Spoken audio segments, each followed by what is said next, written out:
Having a new patriotic party, NPP has dismissed allegations that it is plotting with some elements in the military to rig the 2024 elections. The NDC's National Communications Officer, Sammy Gyamfi, at a news conference on Tuesday, said the party was going to petition the Inspector General of Police (IGP) over their fears that there may be a ploy to steal the people's mandate in this election. But the NPP a while ago said the party is not interested in some of these gimmicks, but working towards winning the 2024 elections. We'll listen to the party's national organizer who addressed the press, but first listen to the National Communications Office of the NDC, lawyer Sammy Gyamfi, who addressed the press yesterday. Ladies and gentlemen, in Brigadier General Michael Opoku, we have an officer with a notorious track record unbecoming of the command he holds. This devious character carries the mayhem and brutality he supervised at Ayawaso West Wagon as a badge of dishonor.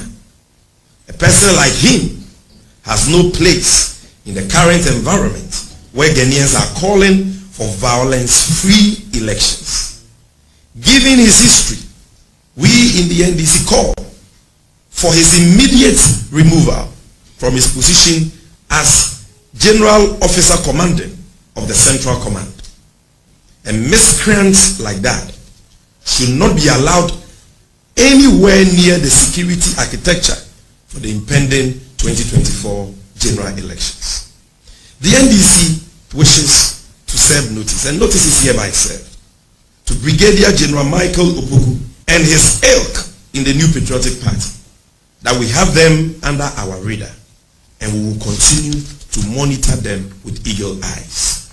This time around, he and his ilk shall not succeed. Violence cannot and will not win the NPP this year's election. So that's the National Communications Officer of the NDC, lawyer Sammy Gyamfi. In response, the NPP's national organizer, Henry Nanabuachi, known as Narabi, accused the NDC of orchestrating plans to undermine the electoral process themselves. According to him, reliable information available to the NPP reveals that the NDC has for several months now been training militias in pockets of communities, including Obuasi East constituency, under the guise of private security training. These individuals are reportedly being groomed to disrupt voting, particularly in the Shanti region, an area known to be the NPP stronghold. Take a listen. Now, information available to the NPP reveals that several months ago, the NDC has been training thugs in pockets of communities, including Obuasi East constituency, under the guise of private security training. These individuals are being prepared to disrupt electoral process, particularly in Ashanti region, which is the NPP stronghold. We are aware that recently, November 11th, 2024, the NDC Committee on Mining, led by one Tony Obe, former Chief Executive Officer, Minerals Commission, held a secret meeting with some NDC small-scale miners at the conference hall of Mauli Hotel in Bidiem in the Obuasi West municipality. One of the aims of the meeting was to recruit some members of the pro-NDC small-scale miners to form part of the NDC's Eagle Force Vigilante Group, which will be deployed to some NPP polling stations with the aim of causing mayhem on elections day. So the national organizer of the NPP, Nana Boachi, the NPP further presented allegations regarding financial transactions linking leading NDC members to payments for these militant recruitment.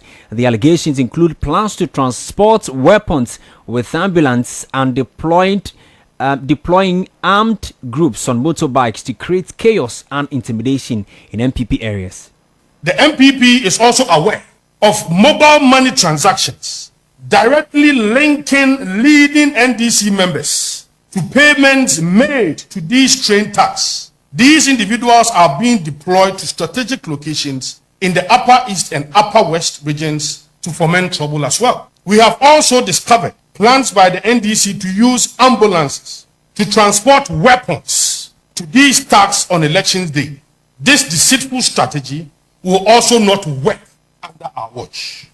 Additionally, on elections day, the NDC plan to deploy thugs on motorbikes to to shoot indiscriminately in NPP stronghold with the aim of creating fear and panic to suppress voter turnout and to disrupt the counting process. We are also well informed that some NDC members, led by a retired commissioner of police, Nathan Kofi Boache, are coordinating efforts to escalate insecurity in Ashanti region and other NPP strongholds. This plan includes engaging armed robbers and other criminal elements to increase cases of robbery and kidnapping in the days leading up to the elections. We are assured that the security forces are on top of this, and Ghanaians have very little to worry about. Nana Boache is the national organizer of the NPP, and there you heard him. Let me cross over and speak to the Deputy Director of Elections for the NDC, Madi Jibril. Madi, thank you so much for your time on 505. These are serious allegations. How do you respond to that?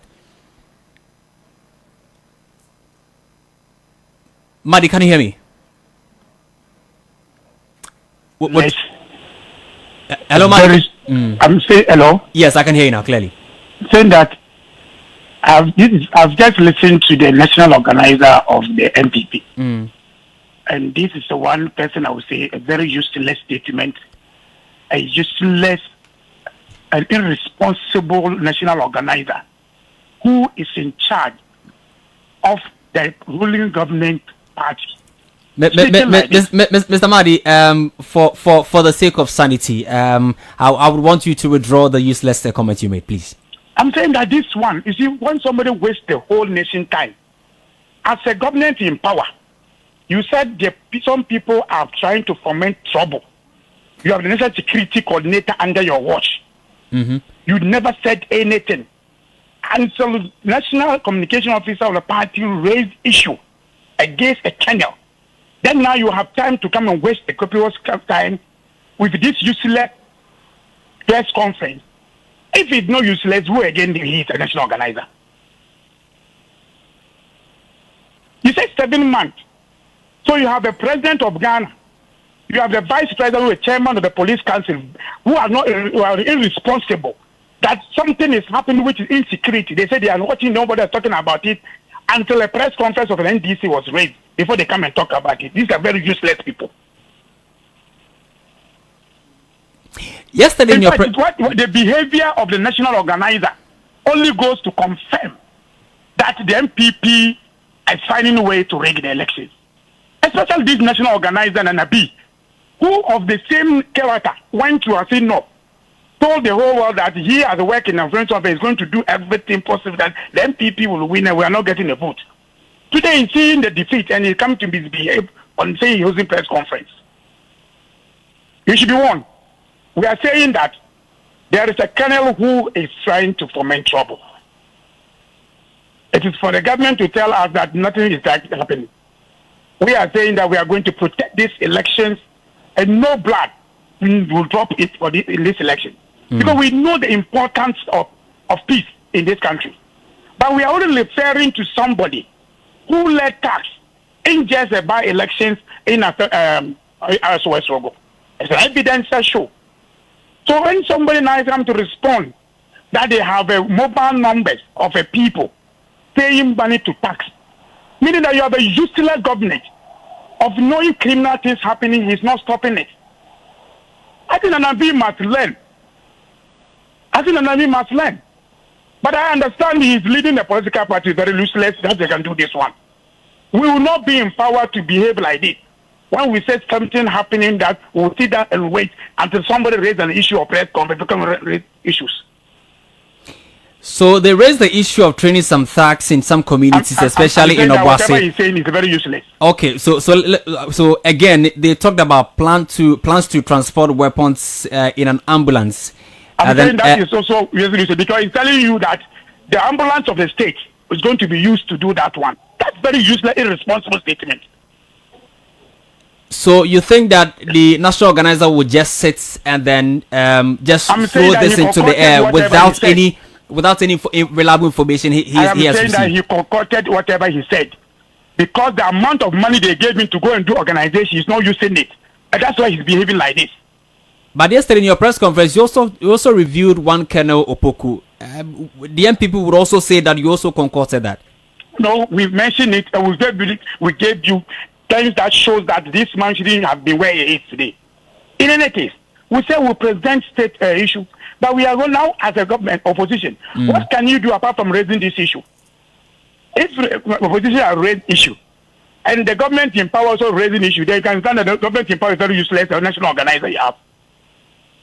I'm saying that NDC will not be in power and behave like the Nabi and his government when there are issues like this. Yesterday, your national communication officer said that you're going to petition the IGP. Have you done that? What has been the response? That's the right way to go, and we are going to do that one. But did you hear the Nabi saying something like that? It's a joker. When are you petitioning the IGP? It will come, especially you know that before this press conference, we didn't preempt anything. So in your petition to the IGP, you've raised the issue of one military couple who the NPP intends to use to rig the election or intimidate people in the NDC strongholds, possibly.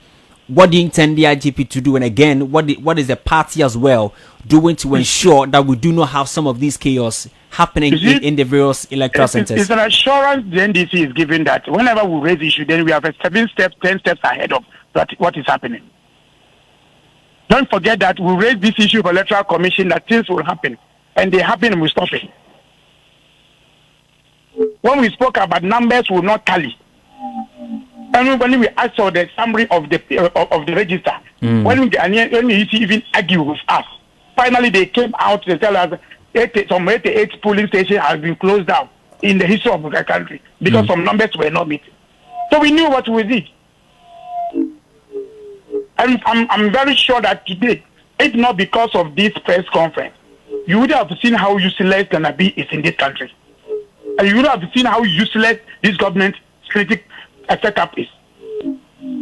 I don't know who advised Ganabi to come and hold this press conference. But in a way, you don't even have an advisor.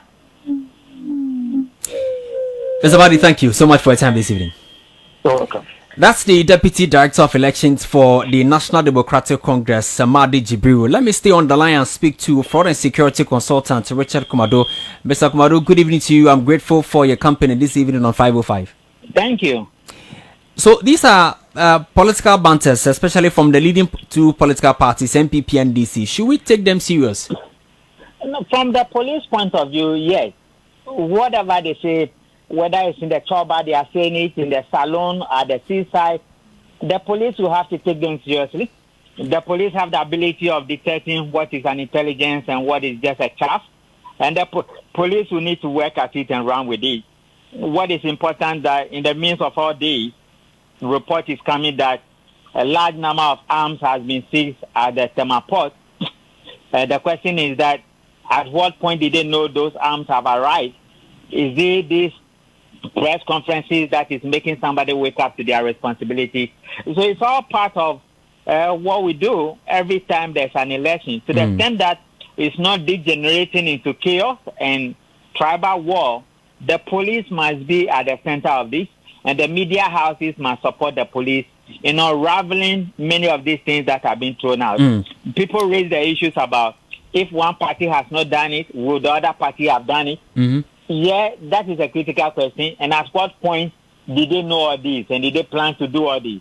But that notwithstanding, for Papa Police, for which some of us have the background there, we don't care who is saying it. The good thing is that these are press conferences and we know those who have spoken. And when we need them to be part of the investigations, it will be easier to ask them to join us. I see. So first, it was the NDC who raised the allegation of the NPP trying to use a top military couple to rig the election and cause intimidation in the NDC stronghold. Today, they have responded. I'm talking about the NPP responding, also revealing that the NDC is training some thugs in some communities, especially in Obuasi East. One, again, they've talked about plans to transport weapons in an ambulance. That's a very serious one. Also to some of these electoral centers. Again, some mobile money transactions to support the actions of these thugs. This sinks into the minds of the political party supporters. What should the security couples be doing as part of intel picking to make sure that these things do not occur before, during, after the elections? The police will run with it. The police forming the election task force is not just about showing physical presence, but it's also about intelligence gathering. And that feeds into the actual work they do during the elections and before the elections and then after the elections. I want to believe that the unit that is responsible for investigations and prosecutions and operations, we want to have a bite with it. And the BNI in particular, we also want to have a bite. And people who work within the ambulance services, we also want to have a bite. Together, they may find out the authenticity and the genuineness or the truthfulness of what is being said. What the police must caution against is that we need to come to a level where disinformation and misinformation, which has become a common part in political circles these days in Africa, we are learning it wrongly from America, which is not the best democracy in the world. Then, this disinformation threat artists have taken over the social media space, and they are even emboldened to come and speak about it publicly. And it is a new weapon to destroy democracies and elections across Africa and in many parts of the world. The police must caution that if you throw out things out there that turn out not to be true, there should be some level of consequences. Other than that, you have all manner of persons coming out there to say all manner of things and get away with it. And that will not help in the final analysis. Yesterday, the IGP spoke to the media and he reiterated the police commitment to ensure that everyone will be safe before, during, and after the election. Per what these two political parties are saying, the revelations being given, should we worry as citizens? Though we know that the police have given their commitment to ensure. So what the IGP did is he's talking about the preparedness and the readiness of the police. But when it comes to election violence, number one threat is the electoral commission. Number two threat is the electoral commission. Number three is the electoral commission. It is the fourth threat analysis is where you bring in the police. If we get to the polls and machines are not working and people can't find their name, it's not the duty of the police, it's the issue for electoral commission. If we get there and leadership has failed from the point of electoral commission, it is not the police, it's electoral commission. If there are high levels of inconsistencies and the coalition centers are not in good shape to handle the pressure and the volume of election and election-related issues that comes there, it's not the police, it's the electoral commission.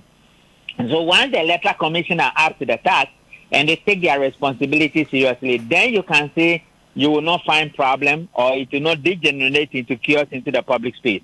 The police is only there to do number two, while the electoral commission has done number one.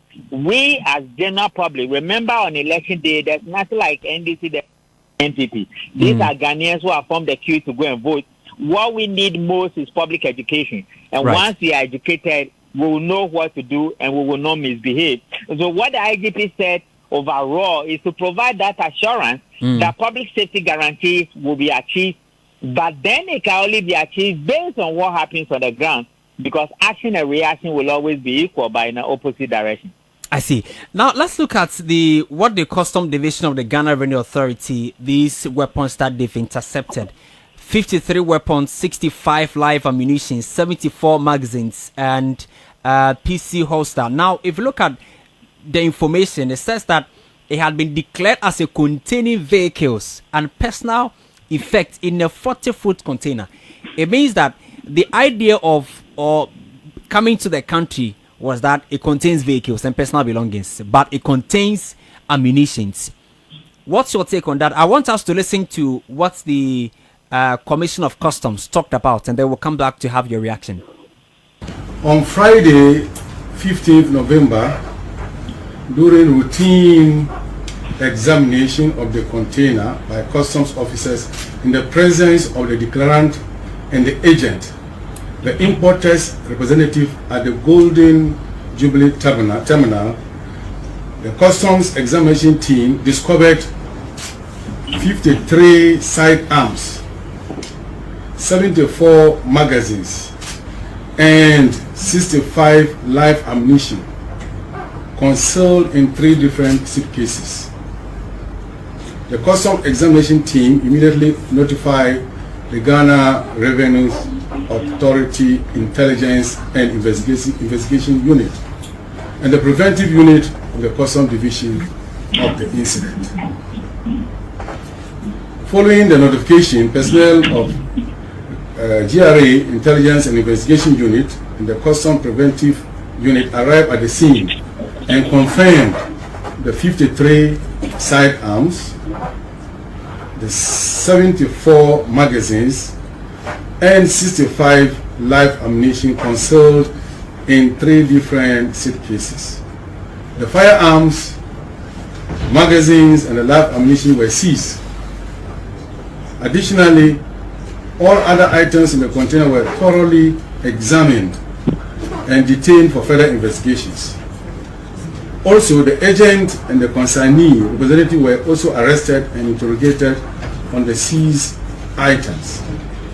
The suspect was subsequently transferred to the Marine and Railway Police Station terminal for further investigations. Assignments in the container were declared as vehicles and personal effect without declaring the sidearms, magazines, and the live ammunition. The non-declaration and the concealment on the firearms and magazines and live ammunition amount to smuggling and concealment of weapons in contravention of Section 138 of Customs Act 2015, Act 891.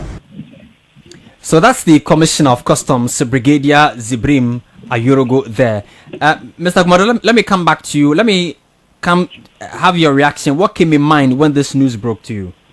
No, I wasn't surprised at all.